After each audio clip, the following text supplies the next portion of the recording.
Good morning, folks, and I want to wish you a very happy Tuesday, and I hope and pray that you're doing well today. Hope and pray that as you get your day started, that you continue in the blessings of God. Christian, I say these things every single day or some variation of it so that we will be encouraged throughout the day, no matter what may happen to us. We can still be encouraged because we belong to God. You know Jesus Christ as your Lord and Savior. You belong to the Father.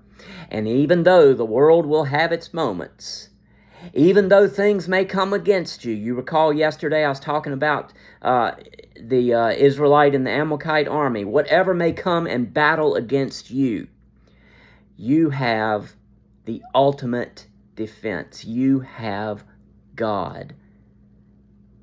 And remember that Paul says in the book of Romans is, if God be for us, who can be against us?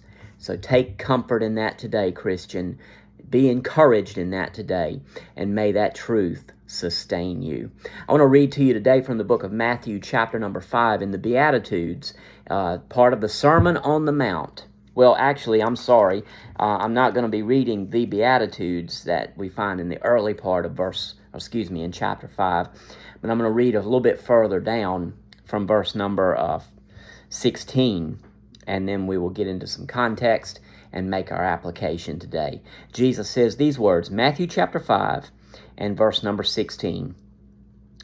He says, "Let your light so shine before men that they may see your good works and glorify your Father which is in heaven."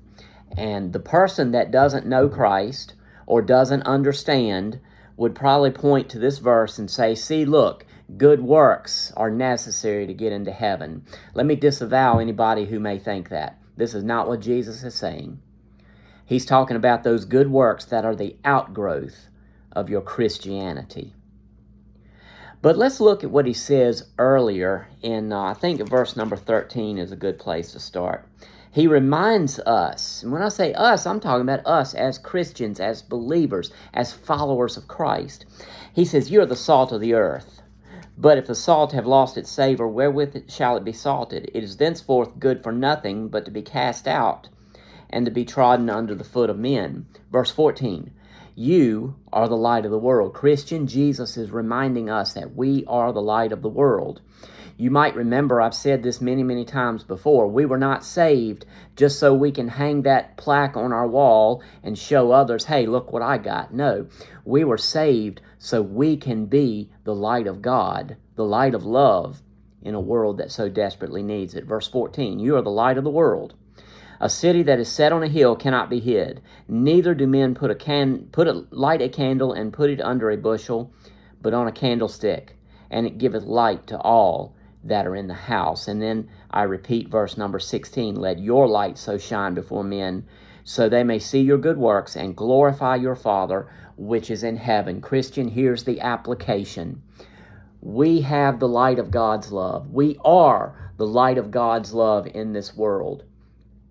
So may we let that shine in our actions, in our works, everything that we do for the glory of God. May that shine for the world to see, so that, as Jesus says here, they may glorify your Father which is in heaven. Folks, we are a living, breathing, verbal, visible witness to a world that so desperately needs God's love.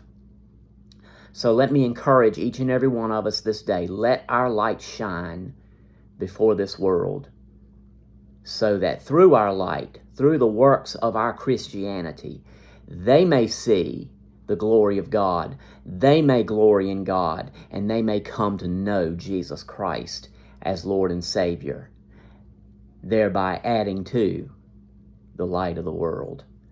And I hope this gives you encouragement, challenge, maybe even conviction this Tuesday. And I hope and pray you have a wonderful Tuesday. Love you, folks, and I'll talk to you a little bit later. God bless you.